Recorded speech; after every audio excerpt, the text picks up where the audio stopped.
Hello दोस्तों। हम लोग शुरू करने जा रहे हैं accounting and financial management for bankers. मैं हूं आपका मेंटर और हम लोग साथ में मिलके पढ़ेंगे। ये जो हमारा सब्जेक्ट है accounting and financial management for bankers, ये जेआईबी एग्जाम और डीपीएफ के लिए काफ़ी इंपॉर्टेंट है। मतलब अगर आपको ये एग्जाम में क्वालिफाई करना है तो जो हमारा 4 सब्जेक्ट है जेआईबी के लिए उनको हमको पढ़ना है। तो वो 4 में से एक हम लोग अकाउंट स्टार्ट करने वाले हैं, तो हम लोग बेसिक से समझेंगे। और मेरा जो ये वीडियो है एक्चुअली उन सभी स्टूडेंट को डेडिकेटेड रहेगा जो हिंदी मीडियम के हैं और जिनको तो इंग्लिश में परेशानी होती है कॉन्सेप्ट को समझने में।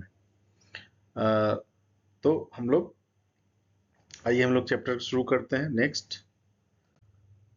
तो हमारा जो चैप्टर है मॉड्यूल ए है। मॉड्यूल टोटल 4 मॉड्यूल हैं अकाउंटिंग में। अकाउंटिंग और फिनेंशियल मैनेजमेंट फॉर बैंकर्स में 4 मॉड्यूल में से हम लोग मॉड्यूल ए स्टार्ट कर रहे हैं। तो एक बार मैं आपको बताना चाहूंगा कि मॉड्यूल ए, मॉड्यूल बी और मॉड्यूल सी और मॉड्यूल डी। तो मॉड्यूल ए जो है हमारा वो टोटली अकाउंटिंग प्रिंसिपल्स पे है, प्रोसेस पे जो है उस पे है। मॉड्यूल बी जो होगा हमारा वो फिनेंशियल स्टेटमेंट होगा। मॉड्यूल सी जो होगा वो फिनेंशियल मैनेजमेंट होगा। और मॉड्यूल डी जो है वो है टैक्सेशन और फंडामेंटल ऑफ कॉस्टिंग। तो हमारे लिए देखिए सारे मॉड्यूल्स इंपॉर्टेंट है, मगर कि एग्जाम में जो क्वेश्चन आते हैं वो बेसिकली आपके मॉड्यूल बी से, सी से और डी से, इनसे ज्यादा क्वेश्चंस कवर होता है। मॉड्यूल ए बहुत इंपॉर्टेंट है क्योंकि अगर आप मॉड्यूल ए नहीं पढ़ते तो आपको अकाउंट्स का जो बेसिक है वही पता नहीं होता है। तो इसलिए हमारे लिए चारों मॉड्यूल इंपॉर्टेंट है और हम लोग इसको समझेंगे। और उम्मीद करते हैं कि आप लोगों को वीडियो पसंद भी आएगा।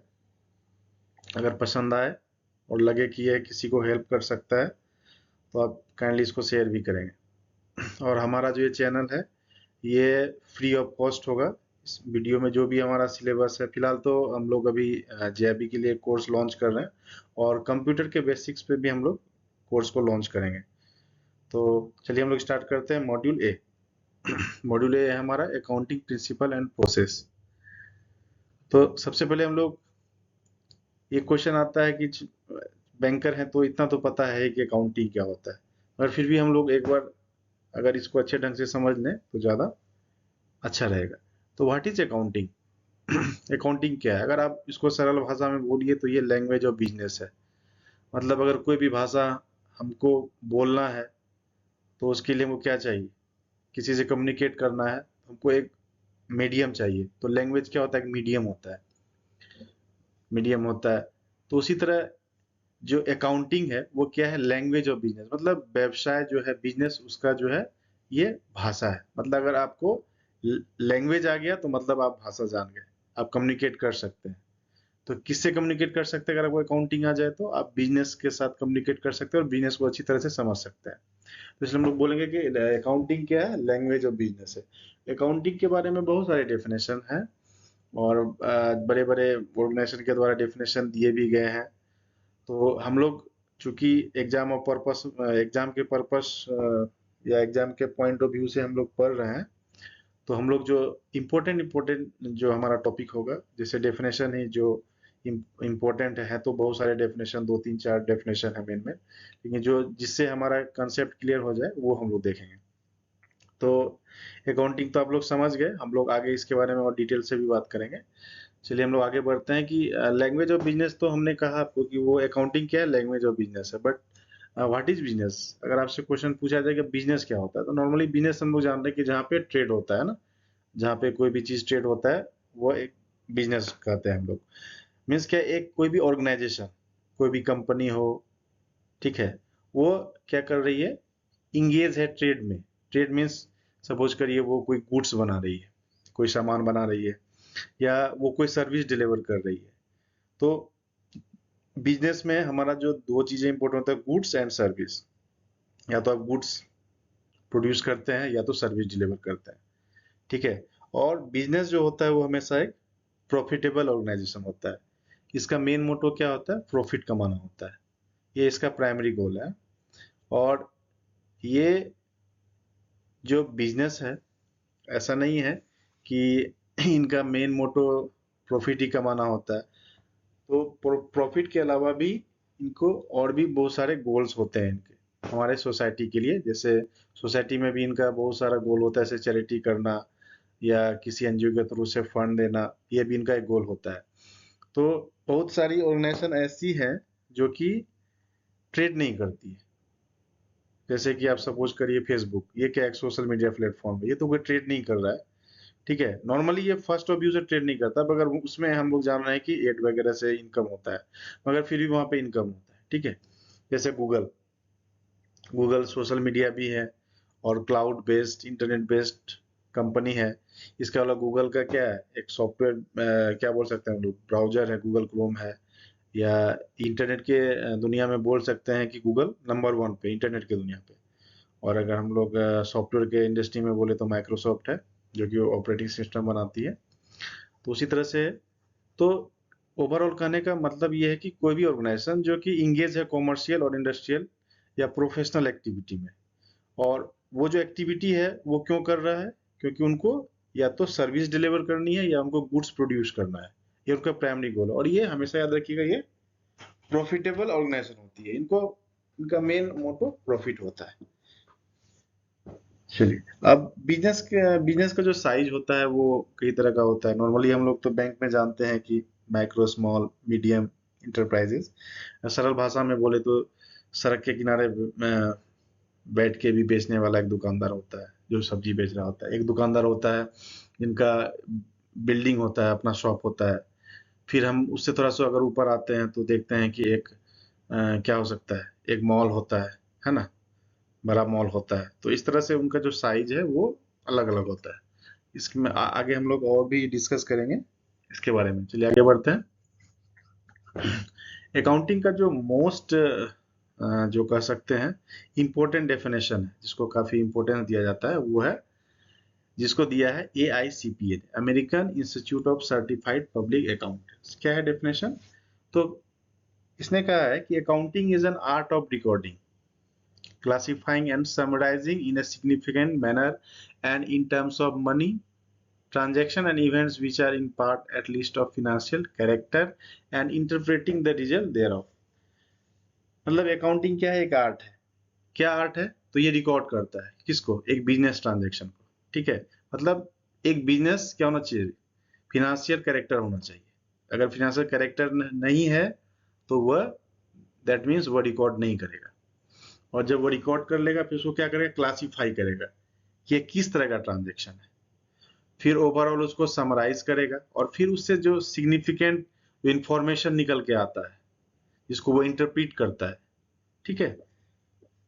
और फिर ओवरऑल ये क्या होता है, जब इनके ये 4 स्टेजेस में जो काम है वो पूरे हो जाते हैं, तो ये ओवरऑल एक फाइनेंशियल पोजीशन बता देता है किसी भी ऑर्गेनाइजेशन का।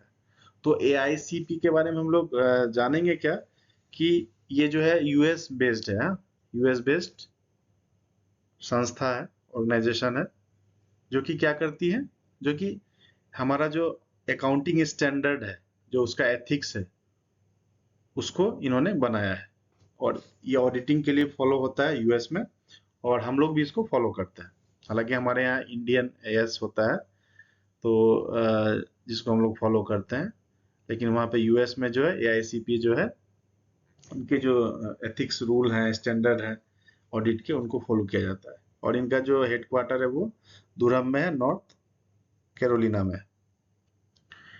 और इसमें एक चीज आप देखेंगे कि ये जो है, इनका मेंबर कितना ऑर्गेनाइजेशन है, 4,28,000। कितने कंट्री में है, 130 कंट्रीज में है, ठीक है। इनके मेंबर है, तो मेंबर है तो ऑलमोस्ट तो पूरा वर्ल्ड में इनके जो रूल्स हैं, स्टैंडर्ड हैं अकाउंटिंग के, उनको जरूर फॉलो किया जाता होगा, तब तो इतने मेंबर हैं। और ये जो बिल्डिंग है ये इनका ऑफिस है AIC पे। पिक्चर में उतना क्लियर नहीं आ रहा है, ब्लर है, मगर ये चलिए आगे बढ़ते हैं। अभी हम लोगों ने जो डेफिनेशन थोड़ी देर पहले देखा समझा, तो उस डेफिनेशन को हम लोग स्टेप बाय स्टेप से समझते हैं। तो देखिए अकाउंटिंग में क्या होता है, सबसे पहले आइडेंटिफाई होता है ना। एक एग्जांपल लेते हैं हम लोग, उससे बेटर समझ पाएंगे। सपोज करिए कि आपने एक मोबाइल खरीदा था, या कोई कंपनी है जो मोबाइल खरीद रही है आईफोन का, 50,000 उनका प्राइस है। ठीक है। और उनको खरीदने के बाद उनका बिजनेस है, तो उनको तो दिखाना होगा अपने बिजनेस में उन्होंने ये एक्सपेंस किया है। तो सबसे पहले हम लोग क्या देखते हैं, आइडेंटिफाई, क्या आइडेंटिफाई हो रहा है कि the transaction identify was the purchase of A mobile. क्या हुआ, एक मोबाइल खरीदा गया ना, मोबाइल परचेज हुआ, तो ये आइडेंटिफाई हुआ कि यहाँ पे एक फिनेंशियल कैरेक्टर है, एक फिनेंशियल ट्रांजेक्शन है। पहला तो ये हुआ। मेजर क्या हो रहा है कि यहाँ पे हम लोग देख रहे हैं कि जो मोबाइल का कॉस्ट है वो मेजर किया जा रहा है, कितना है, 50,000। तीसरा हम लोग देखते हैं रिकॉर्ड, तो the transaction was recorded in book systematically as 50,000। तो सबसे पहले आइडेंटिफाई किया हम लोगों ने कि ये किस तरह का ट्रांजेक्शन है। अगर फिनेंशियल है तो हम लोग इसको रिकॉर्ड करेंगे, नॉन फिनेंशियल होगा तो इसको रिकॉर्ड नहीं करेंगे।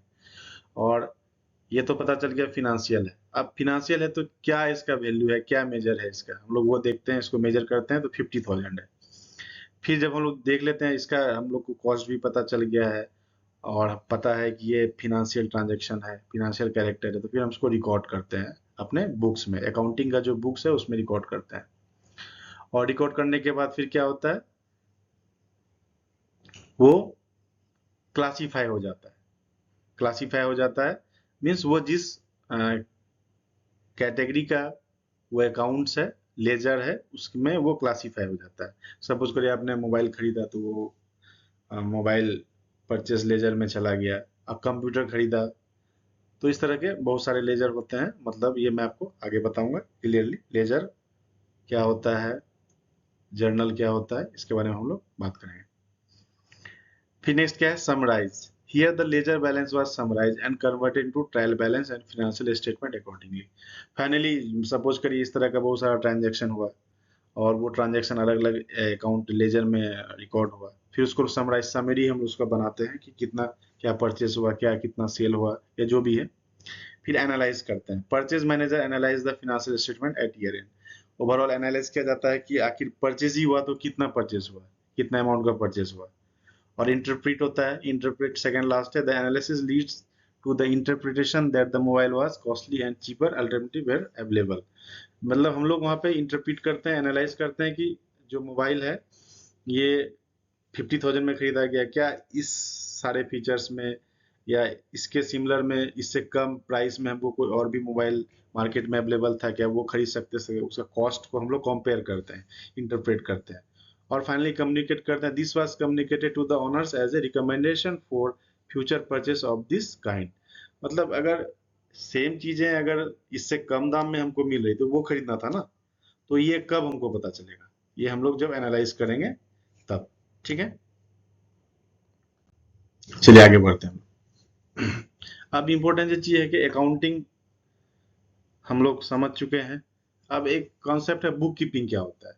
नॉर्मली सभी लोग बुक कीपिंग और अकाउंटिंग को समझते हैं जस्ट लाइक सिमिलर है, लेकिन ऐसा नहीं है।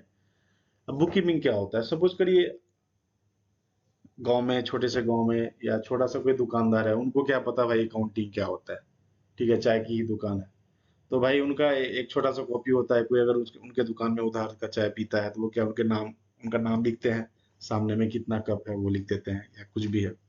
तो ये नॉर्मल, ये जो प्रोसेस है ना रिकॉर्ड करने का, क्योंकि वहां पे चाय का दाम है ना कप के हिसाब से, तो वो रिकॉर्ड किया गया, तो वो बिजनेस का जो ट्रांजेक्शन है उसको रिकॉर्ड किया, ये नॉर्मल बुक कीपिंग है जो हम लोग बुक में इसको रिकॉर्ड करते हैं। लेकिन अकाउंटिंग क्या होता है, ये बहुत सारा बुक कीपिंग आप कर रहे हैं ना, बहुत सारा आपका बुक कीपिंग हो सकता है ना। सपोज करें आपके, आपका 2-3 बिजनेस हो, तो आप क्या एक ही बुक कीपिंग में क्या सारा लिखेंगे, नहीं लिखेंगे ना। तो आपका चाय का दुकान है तो चाय का बिजनेस आप अलग बुक में लिख रहे हैं, आपका ग्रोसरी है, ग्रोसरी अलग से लिखेंगे। तो अकाउंटिंग क्या करता है, ओवरऑल कॉम्पाइलेशन आपका जितना भी अकाउंट है, ग्रोसरी का अकाउंट है, ग्रोसरी से आपको क्या है, चाय से आपको क्या है, या दोनों बिजनेस में से उसका फिनेंशियल पोजीशन क्या है, ईयर के एंड में कितना आपको इनकम हुआ, कितना एक्सपेंडिचर हुआ, कितना खर्च हुआ, कितना प्रॉफिट हुआ। तो ये ओवरऑल कंपाइलेशन कौन करता है, अकाउंटिंग करता है। अब फिनेंशियल स्टेटमेंट क्या है, फिनेंशियल स्टेटमेंट जो मैंने जस्ट कहा अकाउंटिंग का ही पार्ट है, अकाउंटिंग के ही अंदर आता है ये भी हमें किसी भी बिजनेस का जो है पोजीशन क्या है, फिनेंशियल पोजीशन क्या है, उसका परफॉर्मेंस क्या है, या कुछ चेंजेस हुआ है उसके फिनेंशियल पोजीशन में, वो हमको बताता है। और अकाउंटिंग स्टैंडर्ड क्या है, हम एआईसीपी के डेफिनेशन में उस समय बता दिए, मगर बताना भूल गया आपको। अकाउंटिंग स्टैंडर्ड क्या है, तो accounting standard just like grammar है अकाउंट के लिए। अकाउंटिंग के लिए क्या है, ग्रामर है। जैसे मैंने बोला ना अकाउंटिंग क्या है, लैंग्वेज ऑफ बिजनेस है। तो भाई लैंग्वेज ऑफ बिजनेस को सीखने के लिए क्या है, ऐसे ही तो नहीं सीख जाएंगे ना, उसका तो कुछ रूल होगा। तो जिस किसी भी लैंग्वेज को सीखने के लिए ग्रामर होता है ना, उसी तरह से अकाउंटिंग को सीखने के लिए जो ग्रामर है वो क्या है, अकाउंटिंग स्टैंडर्ड है। मतलब अकाउंटिंग करने के लिए, अकाउंटिंग को सही तरह से रिप्रेजेंट करने के लिए, फेयर व्यू पिक्चर के लिए हम लोगों को अकाउंटिंग स्टैंडर्ड फॉलो करना पड़ता है। ठीक है, ये है हमारा अकाउंटिंग